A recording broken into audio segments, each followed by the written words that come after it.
The Beatles' visit to India in 1968 can be viewed through the lens of mythic storytelling and the hero's journey, a narrative template identified by Joseph Campbell in his work on comparative mythology. This journey involves a hero who ventures forth from the ordinary world into a region of supernatural wonder, encounters fabulous forces, wins a decisive victory, and returns home transformed. The Beatles' journey to India fits this framework remarkably well, with Maharishi Mahesh Yogi and other figures fulfilling key archetypal roles. We start off in the ordinary world. Before their journey to India, the Beatles were at the peak of their fame, having achieved extraordinary success in the Western music world. However, despite their material wealth and adulation, they were seeking deeper meaning and spiritual fulfillment.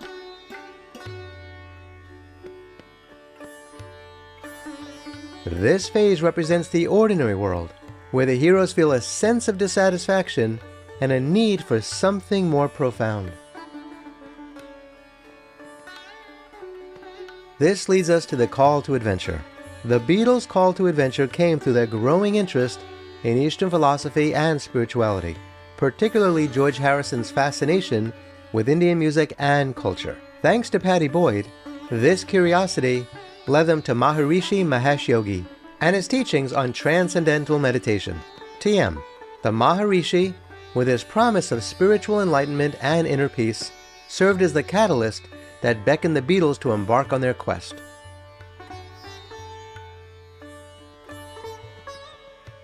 The next stage of their journey is the refusal of the call. Initially, there was hesitation and uncertainty about fully committing to the journey. After their initial encounter with Maharishi in Wales, they were abruptly pulled back to their ordinary world due to the sudden death of their manager, Brian Epstein. This interruption could be seen as a symbolic refusal of the call, highlighting their struggle to balance their existing commitments with their newfound spiritual aspirations.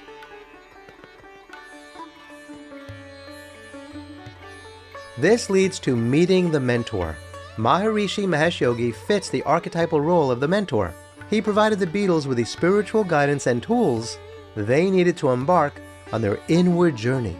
His teachings on TM offer them a method to achieve the inner peace and enlightenment they sought, acting as a crucial guide during the early stages of their quest.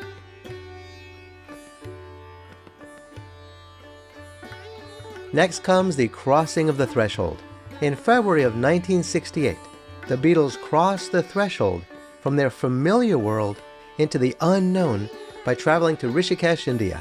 This step marked their entry into the realm of spiritual exploration and discovery, leaving behind the trappings of their celebrity lives. The ashram in Rishikesh served as the threshold to the special world where their transformation would occur. This stage of the journey leads to tests, allies, and enemies. At the ashram, the Beatles faced various tests and challenges that tested their commitment to the spiritual path. Ringo Starr, uncomfortable with the food and the environment, left after only 10 days, while Paul McCartney departed after a month to attend to business matters. These departures reflect the hero's struggle to adapt to the new world and maintain their dedication to the journey.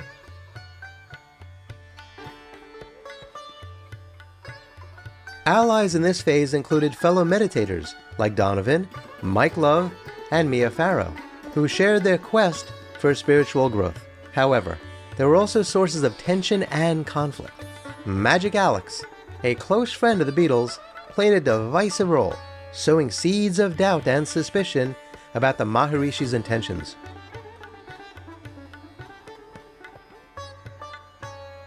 This leads us to the approach to the Inmost Cave. The Inmost Cave represents the final stage of the hero's inward journey, where they confront the greatest challenges and fears. For the Beatles, this involved delving deep into meditation and confronting their own inner turmoil and uncertainties. This period was marked by intense creativity, as they wrote numerous songs that would later appear on the White Album. Their music reflected their introspection and the insights gained from their spiritual practices.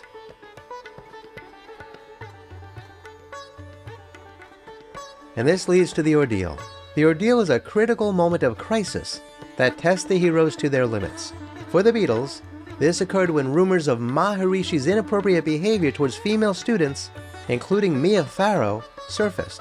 This revelation shattered their trust and forced them to confront the disillusionment with their mentor. John Lennon, feeling particularly betrayed, expressed his disillusionment in the song Sexy Sadie, originally titled Maharishi.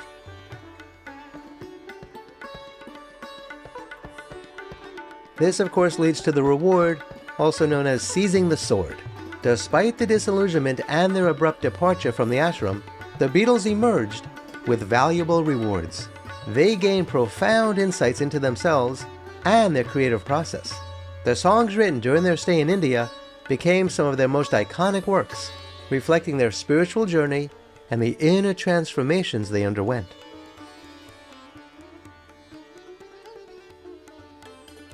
This leads to the road back.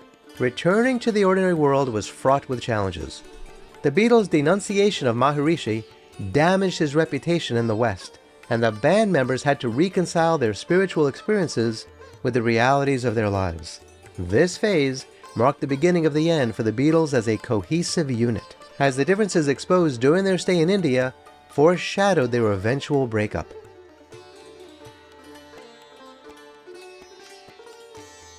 The next part of the journey is the resurrection. The resurrection phase involves the hero's final transformation and purification before returning home. For the Beatles, this phase manifested in their individual paths. George Harrison, in particular, continued to explore Indian spirituality and integrated it into his solo work. He later apologized for the way he and Lennon had treated Maharishi, reflecting his ongoing spiritual growth.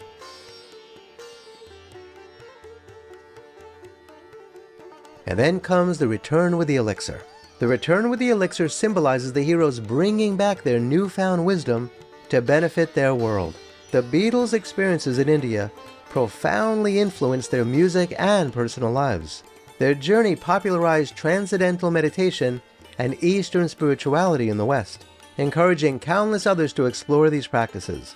The music they created during this period continues to inspire and resonate with audiences worldwide. In conclusion, the Beatles' visit to India fits seamlessly into the template of mythic storytelling and the hero's journey. Each band member embarked on a quest for spiritual enlightenment, guided by their mentor, Maharishi Mahesh Yogi, facing trials and tribulations, and ultimately returning transformed with valuable insights that enriched their music and left a lasting impact on global culture. So, what do you think of the Beatles' visit to India? And how has it affected your life or popular culture? Kindly let me know your thoughts in the comments below. Please like and share and subscribe to the show on whatever platform you are listening on. Kindly remember that I've written a bunch of books about the Dakota, Friar Park, and Tittenhurst Park. You can buy any of them on Amazon and other booksellers. Please check out the links below to see various ways to support my research and productions. Until next time, I wish you safe travels on all your journeys.